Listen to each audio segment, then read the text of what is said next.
김영훈의 두뇌 교육을 시작하겠습니다. 오늘의 주제는 아이들이 배움이 느려지는 이유입니다. 배움이 느린 아이들의 특징은 인지 측면에서 정보 처리 능력, 학습 전략, 필수 기본 학습 기능, 산수 학습 기술, 어휘 등의 문제를 보입니다. 정보 처리 능력 측면에서 배움이 느린 아이들의 가장 두드러진 특징은 작업기억 용량이 또래에 비해 상대적으로 작다는 점입니다. 작업기억이란 새로 들어온 정보와 장기기억 속에 저장되어 있는 정보를 연결지으며 어떤 과제나 문제를 해결하는 능력을 말합니다. 배움이 느린 아이의 작업기억 용량 부족은 대부분의 학습과제 수행 시 학습의 어려움을 야기합니다. 따라서 낮은 정보 처리 능력은 직접 바꿔야 할 속성이라기보다는 주어진 여건으로 수용하고 이를 배움의 질이나 효과적인 학습 전략으로 보완하는 접근을 취하는 것이 최선입니다. 배움이 느린 아이가 다른 아이들에 비하여 가지는 문제점은 다음과 같습니다. 첫째, 작업기억력이 떨어집니다. 배움이 느린 아이는 작업기억 속에 정보를 조직하고 장기기억에서 정보를 다시 인출하는 방식에 있어서 또래와 많은 차이가 있습니다. 추상적 모양의 인식이나 회상하기와 같은 비언어적 과제 수행에 있어서 보통 아이와 유사한 수행을 보이지만 정보를 시연하고 범주화하는 작업기억 문제, 정보를 영구적으로 저장하는 장기기억 문제 등을 보입니다. 특히 작업기억 속의 정보를 잘 조직하려면 주의력이 필요한데 배움이 느린 아이는 다른 아이들이 하는 것처럼 친숙하지 않은 재료를 자발적으로 조직하지는 않습니다. 주의력이 부족하여 시선을 고정하여 무엇인가를 지속적으로 바라보지 못합니다. 교과서나 학습지를 오랫동안 쳐다볼 수 있어야 이해하거나 학습된 내용을 되새겨볼 수 있기 때문입니다. 둘째, 전략의 사용에 어려움이 있습니다. 이해하기 힘든 자료를 읽을 때 자신들에게 스스로 질문을 하는 경우가 상대적으로 더 적었고 명확하게 어떻게 하라는 구체적인 지시를 받지 않으면 새로운 상황에서 이전에 배운 접근이나 전략을 전이하여 활용하는 데 어려움을 보였습니다. 전략 자체에 대해 알지 못하는 경우가 많고 설사 전략을 알고 있다고 하더라도 언제 어떻게 사용해야 할지를 모른다는 점입니다.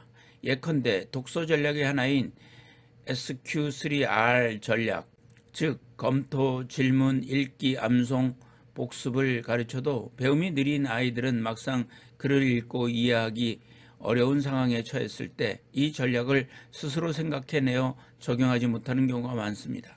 전략을 짜려면 머릿속에 이미지를 그려보고 상황이나 장면을 떠올릴 수 있어야 합니다. 즉 표상을 할 수 있다는 것입니다. 머릿속에 표상을 만들 수 있는 사람은 어떤 설명도 이해할 수 있는 사람이고 자신이 경험한 것을 이해할 수 있는 사람입니다. 또한 스스로 상황을 이해하여 전략을 짤 수 있습니다. 의외로 전략을 짜는 것을 어려워하는 배움이 느린 아이들이 많습니다. 셋째, 정보의 시연과 범주화가 안 됩니다. 배움이 느린 아이들은 작업기억 속에서 전화번호를 암기하는 것과 같이 정보를 시연하는 방식과 사물을 동물, 가구, 음식 등과 같이 집단 소속 여부로 분류하는 것과 같이 정보를 범주화하는 것에는 다른 아이들과 차이가 있습니다. 예컨대 수학 연산을 하거나 글을 읽고 이해하려면 한편으로는 제시된 내용을 보면서 다른 한편으로는 과제 해결에 필요한 절차나 정보를 장기 기억 속에서 인출해내어 주어진 시간 안에 과제를 수행해야 합니다.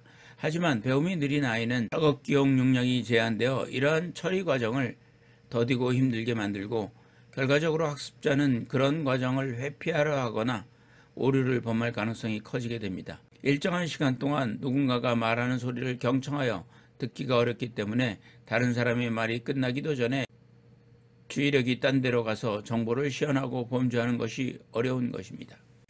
넷째, 학습 전략에 대한 생각을 하지 않습니다. 배움이 느린 아이들은 학습에 수동적이어서 학습을 점검하고 과제 요구와 학습 결과에 적응하는 데 어려움이 있고 초점을 맞추고 목표 지향적이지 않으며 일반 아이와 유사한 전략을 사용하더라도 효율성이 떨어집니다. 배움이 느린 아이들의 머릿속에 있는 경험이나 지식은 정리되지 않아 전략으로 사용하기가 어렵습니다. 따라서 뭔가 새로운 것을 넣어주기 힘들고 그것을 사용하는데 머리가 어지럽습니다. 따라서 배움이 느린 아이들에게 새로운 지식을 전달하거나 학습하고자 할 때는 복잡하지 않게 작고 쉬운 단위로 나누어 조각을 하나씩 맞춰 나가듯이 전달해야 합니다. 다섯째, 어휘력이 떨어져 배우는 데 문제를 가지고 있습니다. 배움이 느린 아이에게 알려진 단어의 수와 지식의 깊이에서 어휘의 어려움은 일찍부터 두드러지며 시간이 지남에 따라 더 악화됩니다. 특히 단어 학습은 노출되는 어휘의 양에 영향을 받기 마련인데 배움이 느린 아이는 일반 아이보다 새로운 단어에 노출되는 정도가 적고 읽기에도 긍정적인 경험이 적어 덜 읽게 되고 그로 인하여 어휘 성장이 느려질 수밖에 없습니다. 배움이 느린 아이들은 몇 번을 설명해도 처음 듣는 것처럼 보일 때가 많습니다. 어휘력이 떨어지고 작업 기억력이 부족해서인데 일단 입력된 기억은 잘 잊지 않는 특성이 있습니다. 확실하게 이해하여 기억한 것은 오랫동안 잘 기억합니다.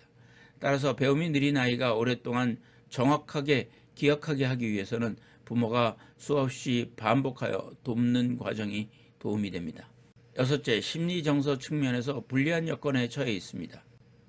배움이 느린 아이의 심리정서 측면에서 주목할 사항은 학습된 무기력과 목표 상실, 학습 동기와 과제 지속력 부족입니다. 장기간 축적된 학업에서의 실패 경험은 학업 자신감과 학습 동기 저하로 이어집니다. 이 밖에도 불안과 위축, 낮은 자아 개념, 목표 상실, 과제 지속력 부족 등의 특성을 보입니다. 다행스러운 점은 정서, 행동 특성은 학업 성적과 매우 밀접하게 연관되어 있어 학업 성적이 향상되면 부정적인 정서, 행동 특성 중 일부는 호전될 수 있다는 것입니다. 가톨릭대학교 의정부 성모병원 소아청소년과 김영은 교수였습니다.